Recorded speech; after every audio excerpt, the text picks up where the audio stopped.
ഇന്ന് ഇവിടെ നമ്മൾ ചെയ്യുന്ന വർക്ക് ലൈം സ്റ്റോൺ കൊണ്ടാണ്. ചില വീടുകളിൽ ഫ്ലോറിലും അതുപോലെ തന്നെ വാളിലും ക്ലാഡിംഗ് ആയിട്ടൊക്കെ ചെയ്യുന്ന ഒരു പ്രൊഡക്റ്റാണ് ഈ ലൈം സ്റ്റോൺ. നമ്മൾ ഫ്ലോറിലൊക്കെ ചെയ്യുന്ന ഗ്രാനൈറ്റ്, മാർബിളൊക്കെ പോലെ തന്നെ ഭൂമിയിൽ നിന്ന് നാച്ചുറലായിട്ട് എടുക്കുന്ന ഒരു പ്രൊഡക്റ്റാണ് ഈ ലൈം സ്റ്റോൺ. ഇവിടെ ഇപ്പോൾ ടൈലൊക്കെ കിട്ടുന്ന പോലെ പാക്കിംഗ് ഒക്കെ ആയിട്ടാണ് നമുക്കിവിടെ ഈ ഒരു പ്രൊഡക്റ്റ് കിട്ടിയിട്ടുള്ളത്. ഈ ഒരു പ്രൊഡക്റ്റ് ടൈലിൻ്റെ പോലെ കറക്റ്റ് സൈസിൽ കറക്റ്റ് റൈറ്റ് ആംഗിളിലൊന്നും ആയിരിക്കില്ല, അൺസൈസ് ആയിട്ടുള്ള ഒരു പ്രൊഡക്റ്റാണ്. അതുകൊണ്ട് തന്നെ നമുക്ക് മെയിനായിട്ട് ടാസ്ക് വരുന്നത് അതിനെ നമ്മൾ റൈറ്റ് ആംഗിളിലേക്ക് അതേപോലെ ഒരു സൈസിലേക്ക് കട്ട് ചെയ്തിട്ട് ഒട്ടിക്കേണ്ടതുണ്ട്. ഇവിടെ ഇപ്പോൾ നമുക്ക് കിട്ടിയ ഡിസൈന് ഒരു പ്രത്യേക ടൈപ്പ് ഡിസൈനിലാണ് നമുക്ക് കിട്ടിയത്. 10 സെൻറ്റിമീറ്ററിൻ്റെ പീസാക്കിയിട്ട് 30, അതേപോലെ 60 വെർട്ടിക്കലി ഒറിജിനലൊക്കെ ആയിട്ട് ചെയ്യാനുണ്ട്.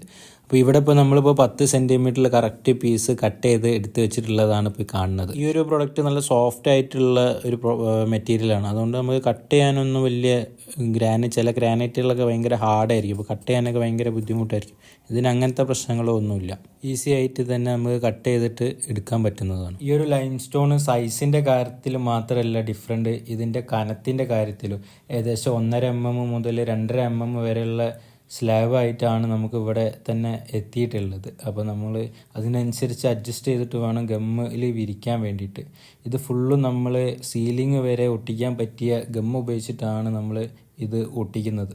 അതുകൊണ്ട് തന്നെ ഇത് വിട്ടുപോരുന്ന വാളിന് അതേപോലെ സീലിങ്ങിലൊക്കെ ഒട്ടിക്കുന്നത് കൊണ്ട് ഒരുപാട് ആൾക്ക് സംശയം ഉണ്ടാവും വിട്ടുപോരുമോ എന്നൊക്കെ.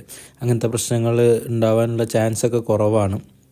ഇവിടെ നമ്മൾ വാളിൽ ഫിക്സ് ചെയ്യുന്നതിന് മുമ്പായിട്ട് ചെറിയൊരു 2 ഇഞ്ചിൻ്റെ ഗ്യാപ്പ് വിട്ടിട്ടാണ് ഇത് ഒട്ടിക്കുന്നത്. അങ്ങനെ അതിൽ പുട്ടിയൊക്കെ ഇട്ട് പെയിൻ്റ് അടിച്ചിട്ട് ഒരു ബോർഡർ പോലെ തോന്നിക്കാൻ വേണ്ടിയിട്ടാണ് അങ്ങനെ ചെയ്യിക്കുന്നത്. അങ്ങനെയാണ് നമുക്ക് കിട്ടിയിട്ടുള്ള ഡിസൈൻ വരുന്നത്. ഒരുപാട് വീടുകളിൽ ഫ്ലോറിൽ നമ്മൾ ഗ്രാനൈറ്റൊക്കെ വിരിക്കുന്നത് പോലെ ഈ ഒരു പ്രൊഡക്റ്റ് വിരിക്കുന്നുണ്ട്.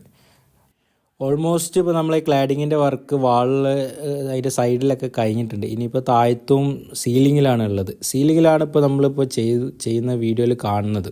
അപ്പോൾ ഇത് നല്ല അത്യാവശ്യം വെയിറ്റൊക്കെ വരുന്ന പീസാണ്. പ്രത്യേകിച്ച് ഗമ്മൊക്കെ കൊടുക്കുന്നതുകൊണ്ട് നല്ല വെയിറ്റ് ഉണ്ട്. അപ്പോൾ ഇത് നമ്മൾ ഇതിനൊരു ചെറിയ സപ്പോർട്ടും കൂടി കൊടുത്തിട്ടാണ് നമ്മളിത് വെക്കുന്നത്. പക്ഷേ അതിൻ്റെ ഒന്നും ആവശ്യം വരുന്നില്ല, കാരണം നല്ല പെട്ടെന്ന് തന്നെ സെറ്റാവുന്ന ഗമ്മാണ്. പക്ഷേ നമ്മളൊരു ഗ്യാരണ്ടിക്ക് നമ്മളൊരു സപ്പോർട്ട് കൊടുക്കുന്നുണ്ട്. ഈ ലൈം സ്റ്റോണിൻ്റെ ഒക്കെ യഥാർത്ഥത്തിൽ നമുക്ക് ഫൈനലായിട്ട് ലുക്ക് മനസ്സിലാവണമെങ്കിൽ ഇതിൻ്റെ വർക്ക് കഴിഞ്ഞാലേ നമുക്ക് മനസ്സിലാവുള്ളൂ.